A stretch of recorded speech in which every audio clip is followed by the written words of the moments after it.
Nachmittag. Hörst du mich? Ja. Gut, jetzt hörst du mich auch. Ich hoffe, ihr seid gut drauf.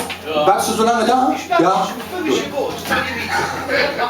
Ein, zwei Sachen zur Erklärung.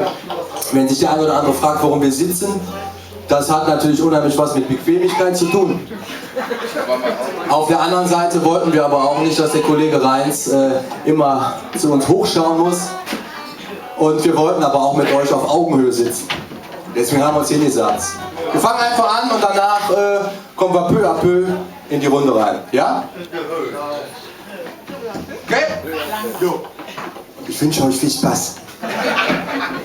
Achso, wir haben ja hier Holzboden. Ist ja noch alles mit Holz verarbeitet hier. Wer Lust hat, kann immer schön mit mir.